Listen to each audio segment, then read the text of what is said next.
What's up, everybody? How you doing? Hope you had a great day.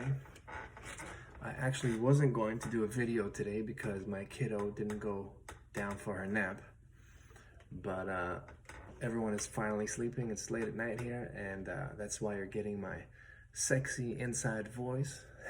But I couldn't resist, so here we are. I'm gonna do a little video. Actually, a bunch of you asked me to touch more on the blues reharm stuff, and you know, the superimposition of one tonality against another. Honestly, Rodney Jones.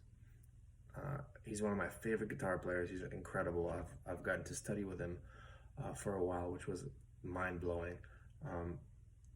You know, some people are amazing players, but they're not very good teachers. Some people are amazing teachers, but they're just not able to communicate the information in a way that makes sense for another person. Rodney Jones has both sides locked down. The guy is just the best. So go check him out. He'll change your entire view in guitar playing. You're welcome, Rodney Jones. He's just go. But a few of you asked me about pop R&B guitar playing. That's something that I also love, and you know, why don't we just play a little bit and then we can chat? Cool.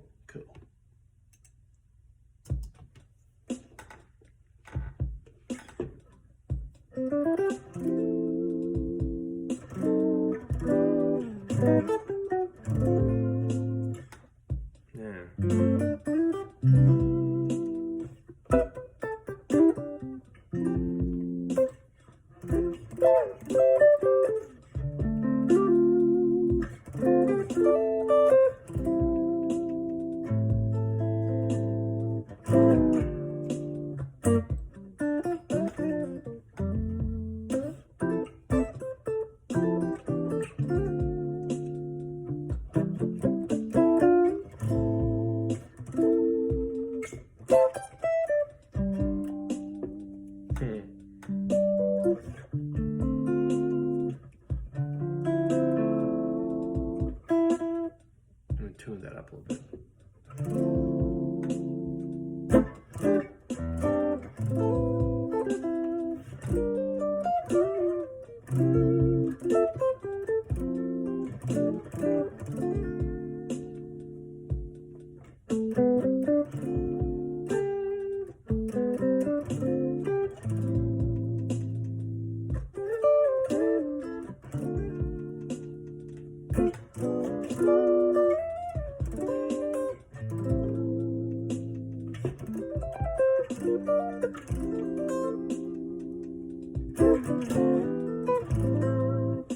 Anyway, just some ideas, literally random playing. Pop R&B. I think the main part of pop R&B playing is really just breaking up chords into melodies and doing it in a way that's tasteful. What I mean by breaking up chords, right? So like, let's say you take just D minor. I could just play D minor the whole bar. And the whammy, like, that's a whole other conversation. But if I take D minor, if I'm reading a chart that says D minor 7, I probably wouldn't just play a D minor. Like, I would play maybe the 3rd and the 5th, right? F and A, or maybe I'd play the 5th and the 7th, 7th and 9th, depending on what the melody is doing. But you can do all kinds of stuff, like, you know, wow, definitely not that. Don't do that on a D minor. You know, playing.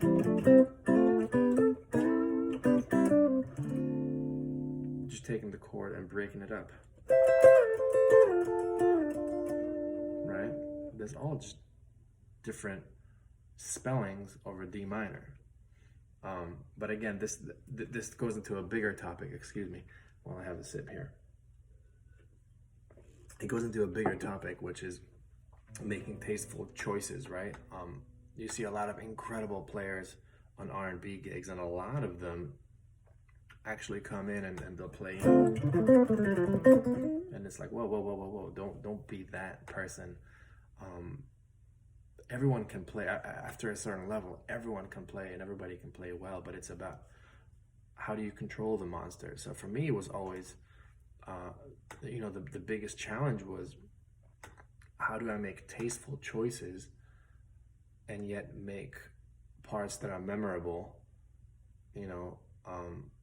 Especially when there's a singer involved, where you got to pick your spots. That's a huge thing. So thirds, like I said, are a great way of doing that. And then if you flip the third, right, you get sixes. That's a cool thing too, like the rule of 9. Basically any interval that you play, if you invert it, that interval plus its inversion will always add up to 9. So for example, if you have a fourth, if you're playing a fourth, you invert that, you get a fifth, right? 4 plus 5, 9. If you play a minor second, if you flip that, you get a seventh, and so on and so forth.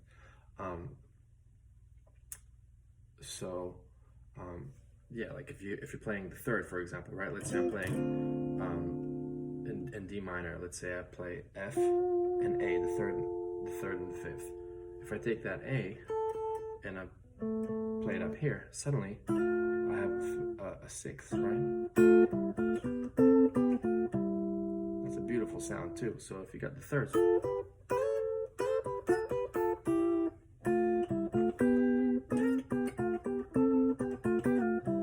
right? That's a really great tool because you can open up certain intervals. Fourths are amazing.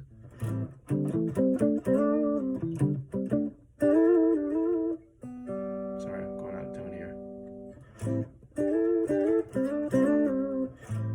You've all, I'm sure, heard me play all those kind of things. That's just fourths.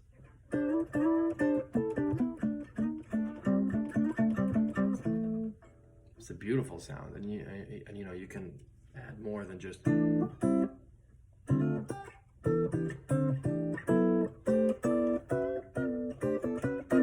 That's all fourths, and you can create melodies and just harmonize and put a little extra note in there. It's always nice.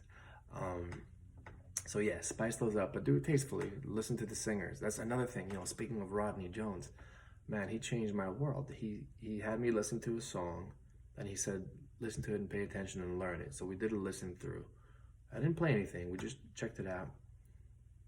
And he said, learn how it goes. So I listened to it. I kind of got, to the best of my ability, I got the chords down. But then he messed me up. He said, what is the drummer doing with the kick drum? What's the pattern? What's the piano player doing with his left hand? And I'm like, wow, that's a whole other level of listening. But it totally opened up my mind to how unaware I was of things that didn't concern me, right? So when you're in a bandstand playing R&B guitar, what's the horn players, like, what are they playing? What's the Hammond, what's the organist doing? What's the bass player doing? It should all be on your mind constantly, more so than the guitar part, because that's going to enable you to make memorable parts that don't step on other people's toes. I've been guilty of stepping on people's toes when I was coming up, and it's still a constant challenge for me to make stuff that's, dope, but not in the way. Anyway, I think you get my point. But don't be that person that overplays on, you come into to an R&B gig and you're playing like, don't do that. Nobody wants that person in the band. Huge thing for me was also time. Like, how good is your time? That's everything. I used to play with Leela James. That was a song called Brain. Awesome song. I loved playing in that band. But the song had the guitar part was basically 2 different guitar parts. It was, right? And then the second one was,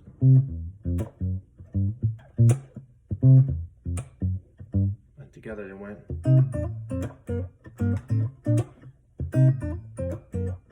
So it wasn't terribly difficult, but the thing that was really fun about it, let me actually put a little quick drum beat for this. I think 160 would be cool. The thing that was really cool about this was the time aspect of it, right? So if I just put a drum beat, let me just loop that real quick. Right, like if you played right on the click, it would be.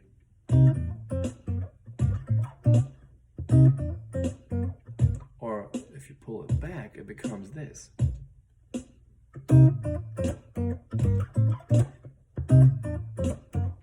Different feel.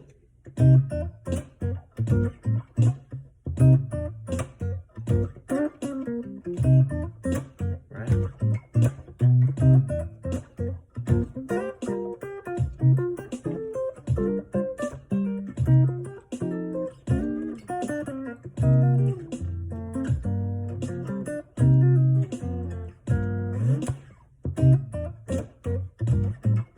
Totally different feel.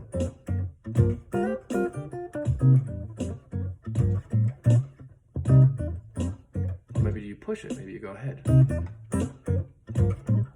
Right?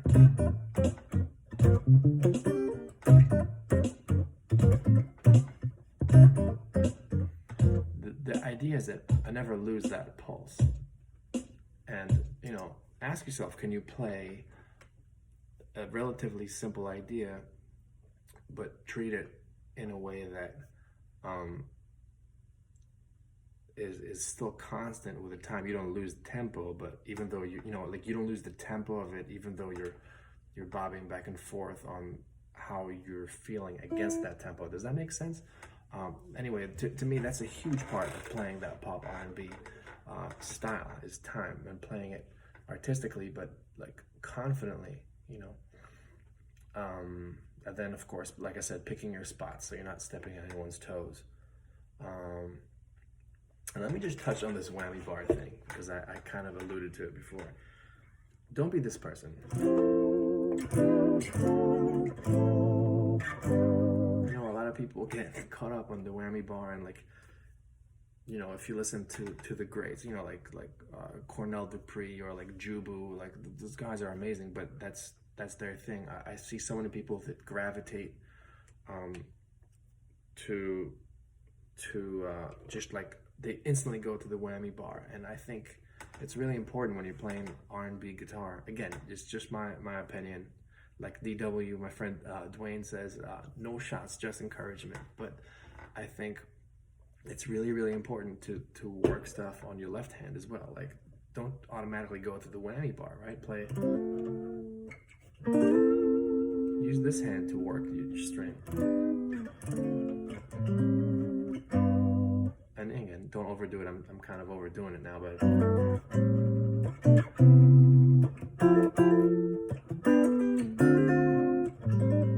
And then, you know, once in a while.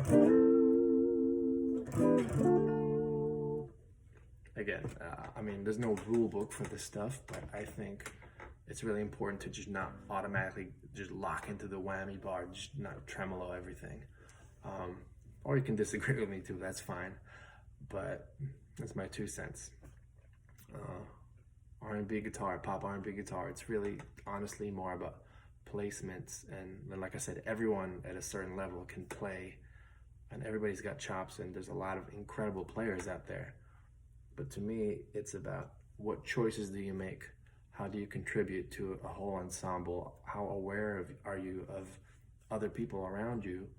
And how do you elevate everything? That's, I think, 99% of really good pop R&B guitar, which I'm still working on. We're all working on stuff. And be like me and go check out Rodney Jones. He's the greatest. Hope you had a great day. Next time you see me, I'll turn my voice up a little bit more. I won't be as sensitive, but anyway, wanted to get this video out. I couldn't resist. I'll see you next time. Bye.